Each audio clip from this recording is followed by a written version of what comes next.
자, 오늘 주시는 하나님의 말씀은 로마서 3장 23절부터 보겠습니다. 23절부터 31절까지.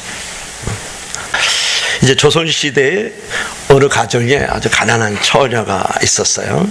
가난하고 몸이 많이 약했죠. 그 아버지는 많은 빚을 지고 그만 세상을 떠났어요. 재산을 다 팔아도 갚을 수 없는 빚으로 인해서 결국은 이 처녀는 양반집의 종으로, 좋은 말이 종이지 노예죠. 몸종으로 이제 팔려갔죠.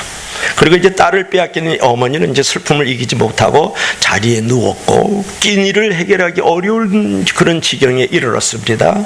이 소식을 듣고 그 동네에 이제 부유하고 아주 덕망 있는 한 어른이 이제 그 딸에게 이제 은혜를 베풀기로 이제 선택을 합니다. 그러니까 불쌍한 마음이 든 그 처녀가 이제 노예로 일하는 그 집을 찾아가 가지고 처녀의 부모를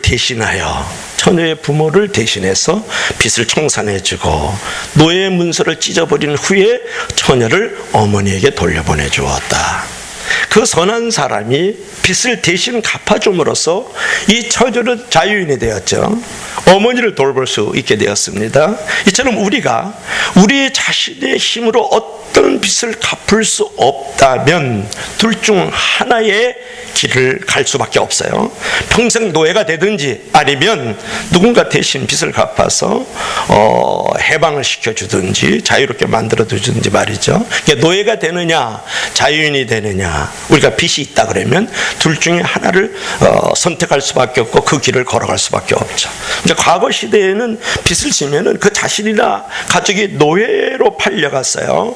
나려면 빚을 갚아야 하는데 돈이 없으면 평생 노예 생활을 해야만 했단 말이죠. 그가 풀려난 방법은 오직 하나뿐인데 누군가 값을 대신 지불해 줘야 돼요. 누군가 값을 대신 지불해 주어라. 이것이 신학적 용어로 의롭다 하심을 입었다, 그렇게 말을 하는 거예요. 오늘은 기독교 교리의 베이직으로서 기초로서 죄에서 어떻게 우리는 의롭다 하심을 입을 수 있을 것인가, 그것을 한번 생각해 보려고 하는 것이에요. 가끔 이제 우리 목사님들이 이제 모이면 목사님 아이들이 친구들에게 이런 질문을 받는다 그래요. 야, 너희 아빠가 목사님이냐? 너희 아빠는 어떻게 지내냐? 이제 이렇게 물어보는 거예요. 이제 저 신비스럽다고 생각하는 거죠. 아주 신기한 뜻 물어보면 목사님의 아이들은 뭐라고 대답할 거야? 너희 아빠랑 똑같아. 그러더니 사람은 다 똑같다. 멀리서 보면 괜찮아 보여도 가까이서 보면 다 비슷하다, 그런 말이에요.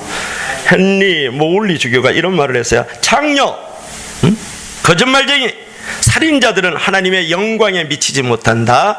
하지만 당신도 마찬가지다. 그들은 제일 밑바닥에 서 있고 당신은 높은 꼭대기에 서 있을지 모르지만 당신이나 그들이나 별에 소리 닿지 않는 것은 마찬가지다. 그런 유명한 말을 했어요. 로마서 3장 23절에 오늘 뭐라고 말씀하고 있어요? 모든 사람이 죄를 범하였으며 하나님의 영광에 이르지 못하더니. 그렇습니다. 모든 사람은 다 타락했죠. 다 부패했고 다 전적으로 이제 썩었다, 그런 말이에요. 그래서 신학적 용어로 사자성어로 전적 부패했다, 인간은, 그렇게 말하는 것이에요. 우리가 이미 살펴본 것처럼 인간 중에 자기 힘으로 율법을 지켜서 하나님 앞에서 죄 없는 자로 의롭다함을 받을 사람이 한 사람도 없어요. 의라는 것은 간단해요. 하나님과 사람 앞에 죄 없는 자의 모습이 의거든요. 의롭다고 인칭을 받을 사람, 의롭다고 인정을 받을 사람이 누가 있어요? 없죠. 대한민국 국민은 대한민국 법을 지켜야 되는데 그것은 의무예요. 그런데 법을 어기면 그런 구속돼서 감옥에 들어가서 죄수가 되고 복역을 해야 됩니다. 그렇죠? 형벌을 마땅히 받아야 되고 대가를 지불해야 돼요. 이처럼 창조주 하나님께 지음받은 우리다 그러면 너무 개념적이에요. 나도 마땅히 지켜야 할 법이 있는데 그것은 율법이에요. 나 외에는 다른 신을 섬기지 말라. 대표적으로 우상에 절하지 말라. 하나님의 이름을 망령되이 일컬지 말라. 주의를 잘 지켜라. 부모를 공경하라. 살인하지 말라. 간음하지 말라. 내 이웃 것을 도둑질하지 말고 이웃의 것을 탐내지 말라. 11계명까지 할까요? 서로 사랑하라. 그런 말이에요. 이게 대표적인 계명인데 하나님은 그 사람들의 양심에 그 법을 새겨 주었다고 이야기를 하고 있어요. 그런데 만약에 인간이 그 하나님의 율법을 지키지 않으면 그는 하나님의 진노 아래, 하나님의 저주 아래, 하나님의 영원한 형벌 아래 거하게 되는 거예요. 그래서 영원한 형벌 지옥 사망에 들어가게 되는 겁니다. 결국 인간은 이 율법을 지킬 수가 없어요. 그러니까 인간 중에 율법을 지켜서 의롭다고 인정받을 육체는 아무도 없다고 성경은 선언하고 있는데 로마서 3장 20절을 한번 보실래요? 3장 20절. 자, 3장 20절 우리 다 같이 시작. 그러므로 율법의 행위로 그의 앞에 의롭다 하심을 얻을 육체가 없나니 율법으로는 죄를 깨달음이니라. 뭐라 그랬어요? 인간의 행위로 말미암아서 율법을 지킴으로 하나님 앞에 의롭다고 칭함을 받을 사람은 아무도 없다. 그렇게 말씀을 하고 있죠. 그러므로 이렇게 죄 아래서 하나님께 버려져 가지고 사망 선고를 받은 인간을 구할 방법이 인간 자신에게는 없다는 거예요. 오늘 찬양이 참 좋았어요. 찬양이 오늘 성경에 나오는 내용인데 자격 없는 내 힘이 아닌 오직 예수님의 보혈로. 그러니까 우리는 하나님 앞에서 자격 없는 존재예요. 사실은 예수님의 피가 아니면 하나님 앞에 설 수 없는 존재다, 그런 말이거든요. 오늘 성경은 그걸 말씀하고 있는 것입니다. 여러분, 누군가 인간이 율법의 명령대로 살지 못해가지고 하나님 앞에서 지은 죄값을 갚아주는 것이 이제 중요하거든요. 그렇게 된다면 하나님은 그 값을 지불받았으니까 그 사람을 더 이상 정죄하지 않게 될 것이에요. 성경이 말하는 구원의 길이 바로 이것이에요. 그러니까 하나님께서 인간에게 보여주시는 구원의 길은 바로 인간이 스스로 지불할 수 없는 빚을 대신 갚아주는 것이거든요. 이것이 중요합니다. 예를 든다 그러면 이제 아프가니스탄에 이제 파병된 이제 미군들 중에 가끔씩 이제 마약을 해요. 마약을 먹고 정신이 이상한 상태로 그 지역에 있는 10대 소녀들을 이제 강간을 하고 살해하는 경우가 많이 있어요.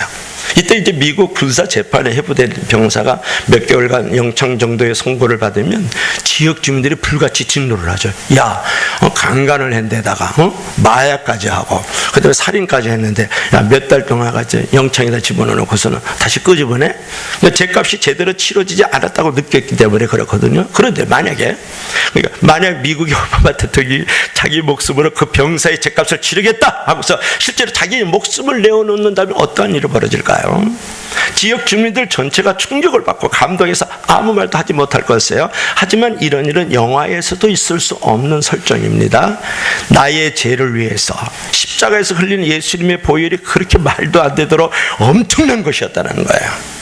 하나님의 아들이 자신의 목숨으로 나의 죄값을 치른다 그러면 세상에 그 누구도 거기에 대해서 형벌이 약하다고 할 사람은 없는 것이거든요. 그래서 예수 그리스도의 죽음만이 온 인류의 죄의 문제를 해결하는 유일한 답이 되는 줄로 믿을 수 있기를 바랍니다. 우리의 죄를 해결하고 예수님을 구주로 영접할 때 그 예수님의 보혈이 우리의 죄값을 치르게 되는 것이에요. 그때 비로소 우리의 영혼은 자유함을 얻습니다. 그것이 구원이죠. 영생이죠. 천국의 자녀가 되는 거죠. 사람이 구원을 받았다는 것은 죄사함을 받았다라는 거예요. 이제는 노예가 아닙니다. 완전한 자유인, 영원한 자유인입니다. 죄의 노예가 마귀의 자녀가 순식간에 하나님의 자녀가 되고 천국 백성이 되는 거예요. 믿으시면 다 같이 아멘. 성경은 이러한 죄 용서를 뭐라 하냐면 속량이라는 단어를 오늘 썼다는 것이 중요해요. 이 속량이라는 단어, 여러분 속량이라는 단어 잘 안 쓰는데 이 속량이라는 말은 뭐냐면 노예들의 몸값을 지불하고 나서 주인이 노예를 해방시키는 것을 뜻하는 거예요. 다시 한번, 속량이라는 말은 노예들의 몸값을 지불하고 나서 주인이 노예를 해방시키는 것을 말하는 거거든요. 옛날 노예들은 마치 짐승처럼 사고 팔고 그랬거든요. 누군가 몸값을 치르고 노예를 사가지고 노예 문서를 찍고 해방을 선언해 주지 않으면 평생 노예로 사는 거예요. 우리는 죄에 팔려가지고 마귀의 노예가 돼서 살았습니다. 그래서 마지막 결국은 저주와 진노와 지옥 형벌을 당하는 거예요. 꼼짝없이 그렇게 살다가 영원한 지옥으로 가게 될 운명이었는데, 그런데 예수님께서 죄인들을 위해서 십자가에서 대신 죽으심으로써 우리의 죄값을 지불해 주신 줄로 믿을 수 있기를 바랍니다. 나의 죄값을 지불해 준 줄로 믿을 수 있기를 바랍니다. 이것이 바로 속량이라는 단어예요. 속량이라는 단어. 여러분, 죄는 은폐한다고 해서 해결되는 거 아닙니다. 혹시 이명박이가 지은 죄가 은폐돼서 끝났다 할지라도 그것을 그렇게 해서 끝나는 거 아니에요. 박근혜 씨가 죄를 은폐해서 혹시 탄핵을 안 당했다 할지라도 그렇게 해서 끝나는 거 아니에요. 시간이 지난다고 해서 해결되는지 않습니다. 죄는 환경을 탓할 일도 아니고 남에게 책임을 전가한다고 해서 해결될 일도 아닙니다. 죄는 확실한 값을 치러야 되는데 그것이 바로 예수 그리스도께서 우리의 모든 죄값, 나의 죄값을 십자가에서 지불하여 주신 줄로 믿을 수 있기를 바랍니다. 그것이 이제 속량이라는 이제 단어예요. 속량이라. 예수님께서 십자가에서 운명을 하실 때 예수님께서 말씀하셔서 다 이뤘다 그랬어. 아주 중요한 말이에요. 가상칠언이 있는데, 가상칠언 십자가에서 7마디 말씀이 있는데 그 가운데서 다 이뤘다라는 말은 헬라어로 테텔로스타이라는 말을 하는데 다 지불했다 그런 말이에요. 다 갚아버렸다 그런 말이에요. 하나님 이렇게 예수 그리스도를 통해서 우리 대신 죄값을 지불하면서 우리를 해방하여 주시는 은혜, 호의, 공짜를 베풀어 주신 줄로 믿을 수 있기를 바랍니다. 이것이 아주 중요합니다. 교회에 나와서 얻어야 될 것이 있어요.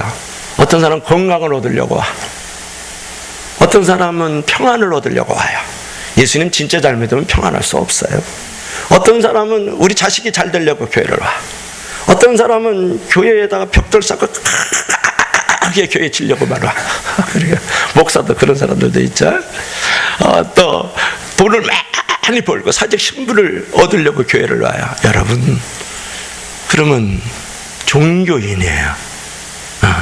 교회는 그거 얻으려고 오는 거 아니에요. 교회는 죄에 팔려가지고 마귀의 노예가 되어가지고 영원한 지옥 형벌을 받을 존재였지만 예수님이 십자가에서 나의 모든 죄값을 지불해 주셔서 죄와 마귀의 노예에서 해방되는 이 놀라운 구속의 은혜, 속량의 은혜를 얻기 위하여 나오는 줄로 믿을 수 있기를 바랍니다. 그러니까 예수 그리스도의 놀라운 십자가의 그 은택을 얻으려고 나오는 거예요. 아멘. 예수님을 얻으려고 나오는 것이지 여기에 돈, 재물, 건강, 평안, 형통, 내 영혼이 잘된 같이 범사가 잘 되고 그런 거 얻으려고 나오는 거 아니에요.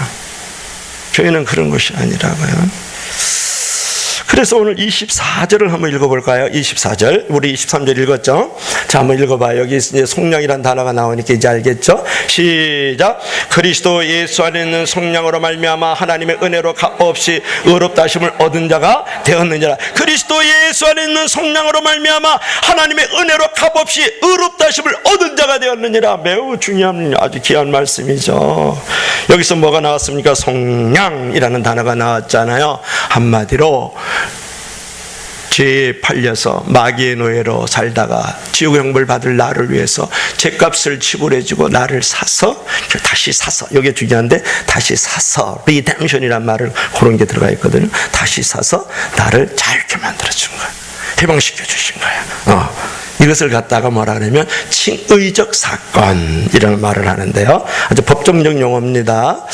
그러면 이제 우리가 이제 생각해야 될 것은 이제 이렇게 하나님의 속량으로 얻은 것, 그죠? 그것이 바로 칭의인데 이게 거저받은 것이 아니라 공의로우신 하나님께서 정당한 값을 지불하시고 법적으로 하자 없이 우리를 의롭다 하시는 그 이 사건이 중요한 것이에요.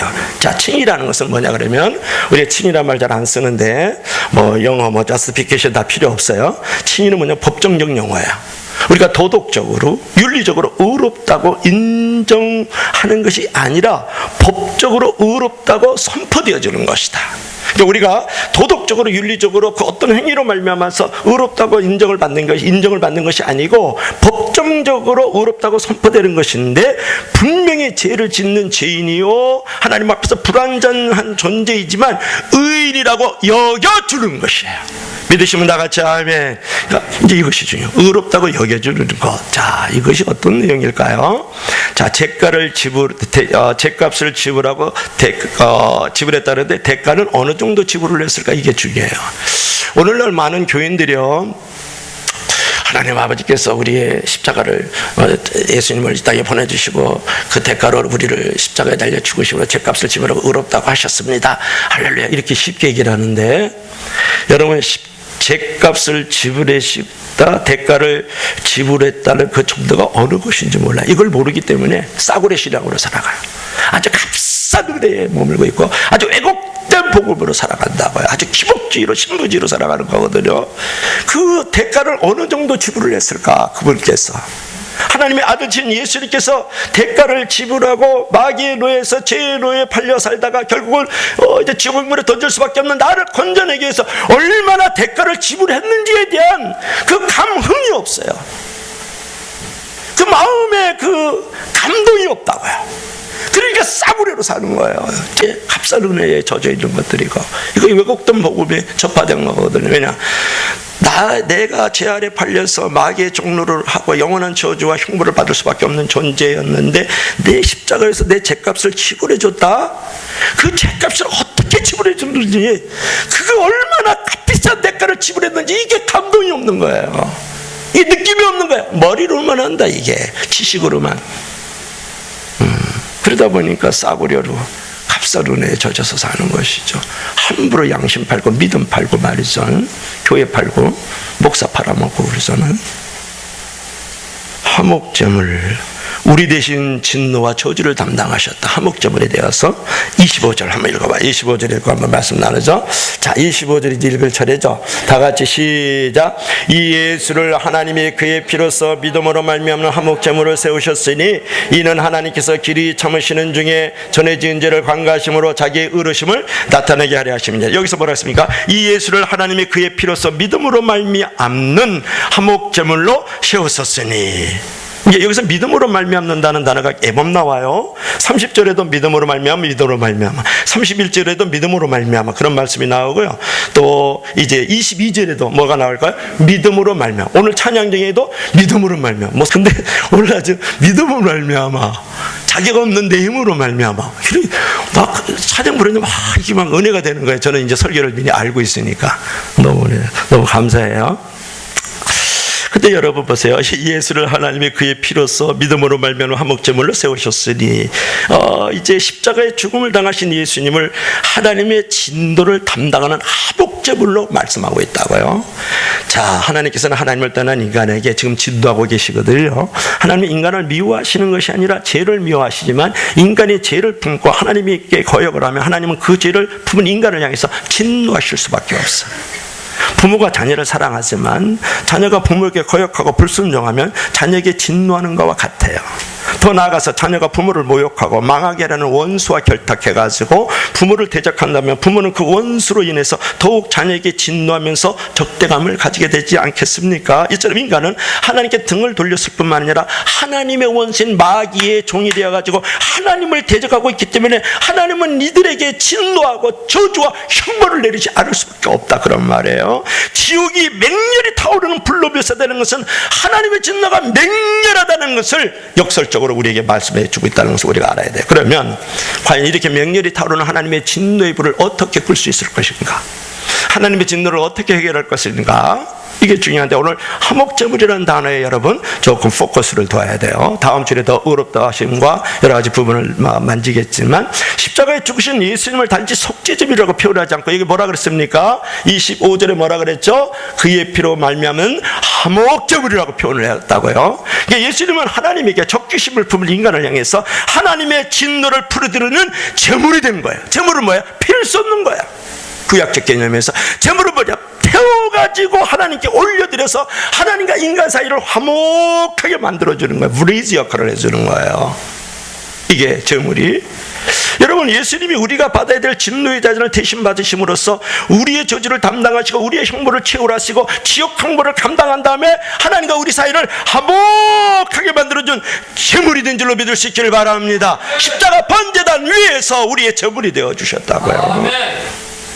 아직까지도 마음에 잘 닿지 않죠? 그런 면에서 십자가는 죄에 대해서 진노하시는 하나님의 진노의 저주가 퍼부어진 사건이에요. 십자가의 번제단에서. 여러분, 그 전쟁터에서요, 포로에게 잡혀온 적장에게 베푸는 최대의 호의, 은혜는 뭔지 아세요? 단칼에 죽여버리는 거예요. 단칼에. 그러나 너무나 흉악하고 원한에 사무치면 결코 단칼에 죽이지 않아요. 그의 남은 목숨에 모든 원한, 모든 분노를 다 퍼부어갖고 조롱하고 저주하고 처절하게 아주 고통스럽게 죽이거든요. 그 분노를 인해서 역사상 흉측한 사형법들이 고안이 되었다고요. 그런데 인류 역사상 인간이 고안해내는 가장 흉악한 처형의 방법이 뭔지 아세요? 십자가다. 십자가형은 4가지 고통을 한데 모은 것인데, 지독한 고통, 두 번째로 죽음의 지연, 세 번째로 공적인 전시자, 극도의 굴욕, 이 4가지가 있어요, 십자가에서는. 그래서 먼저 처형 전에 채찍질을 하는데 뼈조각이 붙은 채찍으로 때립니다. 그 이후에 십자가형에서 처해지는데, 이 십자가형이 몸에 미치는 영향을 50년간 연구한, 몇 년? 50년간을 연구한 법병리학자 프레드릭 주기베가 말하기를, 자원하는 사람을 십자가에 묶어가지고 몸의 생리적 반응을 관찰하고 그 결과를 다음과 같이 보고했어요.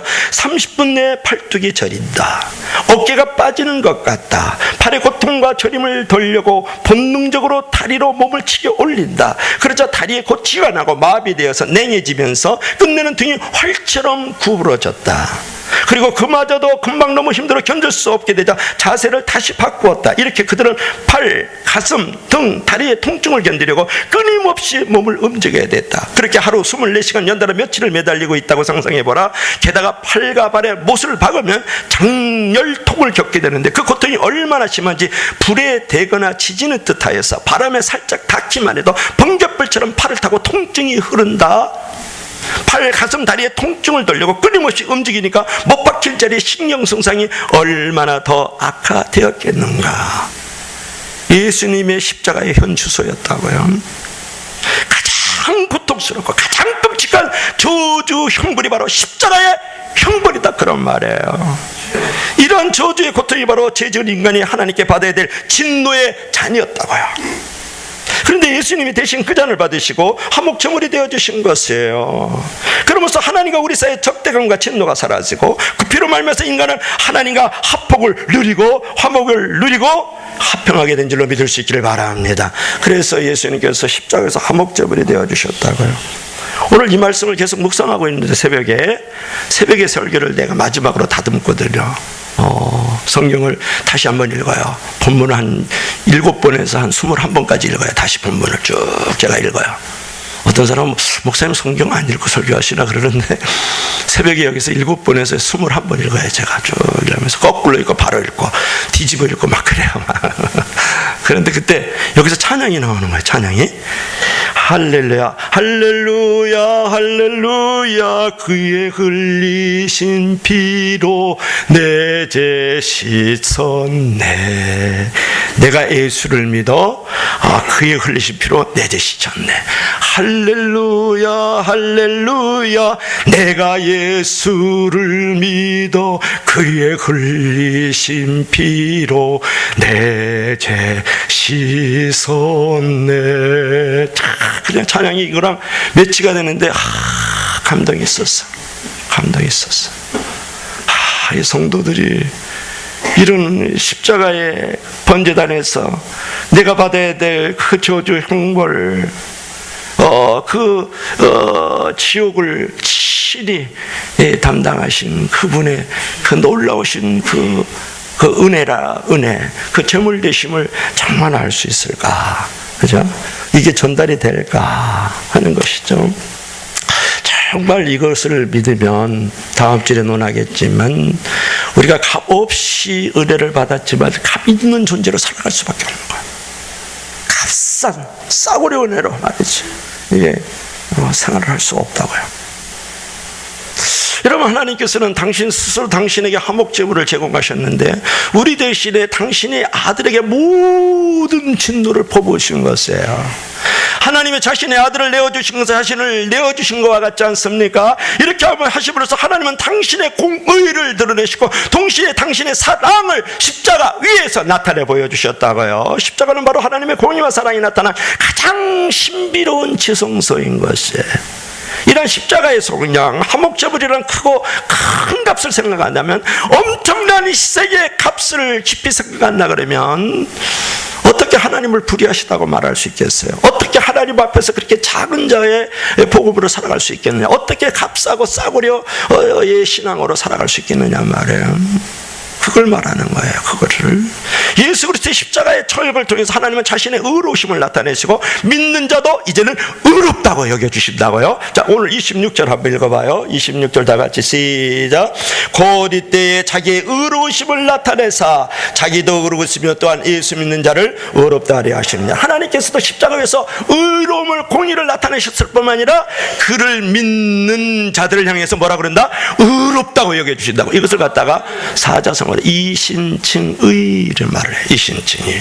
그러니까 믿음으로 의롭게 되었다. 그것은 뭐냐 그러면 도덕적으로 윤리적으로 거룩한 존재가 아니라 법정적 선언을 해주는 거예요. 죄인이라서 죄를 지을 수밖에 없고, 그 다음에 불완전한 존재이지만 내가 죄 없다라고 여겨주는 거예요. 그래서 의롭다 여겨주시는 거예요. 이것이에요. 그분께서 과거에도 현재에도 미래의 모든 죄값이 다 죄값을 다 지불해서 완료시켜준 줄로 믿을 수 있기를 바랍니다. 이것이 얼마나 큰 은택인지 몰라요. 이것이 바로 성령의 은총이고 화목제물의 은총인 것이에요. 오늘 의롭다 여기심이 이런 사건 속에서 있었다고요. 그러면 우리가 이제 결론으로 들어가면서 왜 하나님이 이렇게 우리에게 먼저 의롭다고 선언해 주었을까? 이게 중요하잖아요. 여러분, 건강한 삶이라는 것은 자화상에서 자기 신분 의식에서부터 시작되는 거예요. 나는 더럽다고 생각하는 사람은 더럽게 살잖아요. 나는 추악하다고 생각하는 사람은 추악하게 살잖아요. 나는 초라하다고 생각하는 사람은 초라하게 살잖아요. 동일하게 나는 의인이다 하는 사람은 의롭게 사는 것이에요.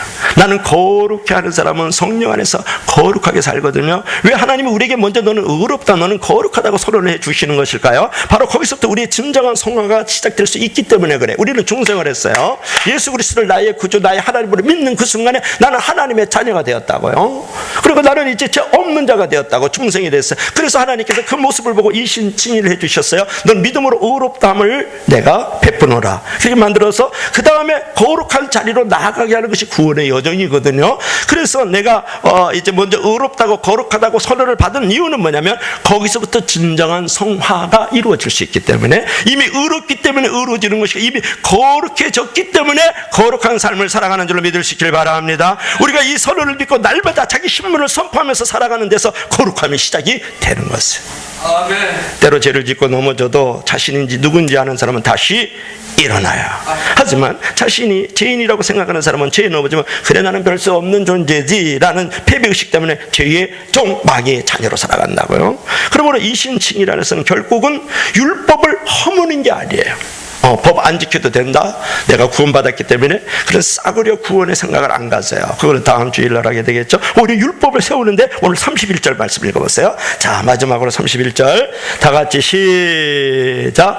그런즉 우리가 믿음으로 말미암아 율법을 파괴하느냐? 그럴 수 없느니라. 도리어 율법을 굳게 세우느니라. 아멘. 아주 중요한 말이죠.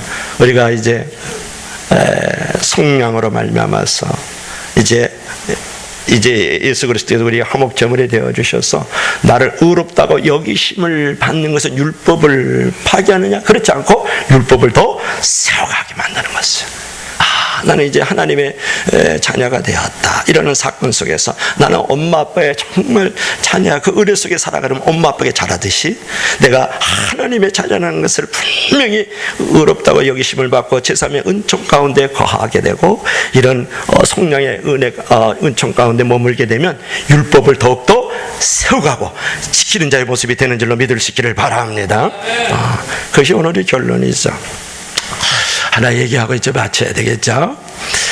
어제 신문을 보면서 너무 은혜를 많이 받았어요. 풋볼팀 코치가 학생들 대신 총맞고 숨지다. 영적 죽음에 온 나라가 애도를 한다. 그런 내용이었어요. 미국 플로리다주의 한 고등학교에서 발생한 총기 난사 사건 희생자들의 신원이 속속 알려지면서 안타까움을 더하고 있는데, 특히 이 학교 교사가 날아드는 총탄을 향해서 몸을 던져가지고 학생들을 건져내고 이제 숨진 사연이 알려지면서 지역사회의 애도가 잇따르고 있어요. 아주. 왜 그럴까요? 마조리 스톤맨 더글러스 고교에서 전날 발생한 총기 창극 사망자 17명 중에는 이 학교의 풋볼팀 코치 에런 파이스가 포함되어 있는데, 이 학교 출신인 파이스가 풋볼팀 코치 겸 학교 보안요원으로 근무하면서 평소 문제 아이들이나 학교 생활에 적응하지 못하고 힘겨워하는 학생, 아버지가 없는 학생들을 다독이면서 보살펴 왔다고 전했습니다. 늘 솔선수범해가지고 남을 돕고 공경에 처한 학생들에게 도움의 손길을 내민 까닭에 이 파이스는 학생들 사이에서 아주 인기가 높은 교사로 꼽혔어요. 그 보기 오라는데 시골에 가가지고 지금 애기를 이렇게 8살짜리 애기일까요? 8개월짜리인가 애기를 딱 안고 있는 그 모습을 사진에 나왔어요. 선글라스를 끼고. 총격 당시 현장에 있던 생존 학생들에 따르면 에런 파이스는 총성이 울리는 것으로 달려가 여학생들을 향해서 날아드는 총탄 앞에 몸을 던져가지고 총상을 입었어요. 여학생 3명이 날아오는 총탄 앞으로 뛰어들었다, 그런 말이에요. 8살 배기 딸의 아버지는 파이스는 인근 병원으로 옮겨졌으나 수술대에서 다시 깨어나지 못했다. 그는 반드시 자신보다 다른 사람들의 안전을 먼저 챙겨야 하는 분이었다고 해상을 했다. 이 학교 풋볼팀은 트위터에서 파이스는 코치는 인도와 가르침을 주는 놀라운 분이었고 나는 학교에서 그분과 함께 있었다는 것만으로도 감사하다, 그렇게 말을 했어요. 여러분, 이와 마찬가지로 죄로 말미암아 내가 마땅히 받아야 될 형벌과 저주와 사망과 지옥을 예수님께서 십자가에서 내 대신 죄값을 지불하여 주신 줄로 믿을 수 있기를 바랍니다. 그러므로 예수님께서 제물되어 주심으로 나는 의롭다함을 입은 존재로 여김을 받는 것을 감사하며 찬양하기를 주의 이름으로 축원합니다. 축원합니다. 축원합니다.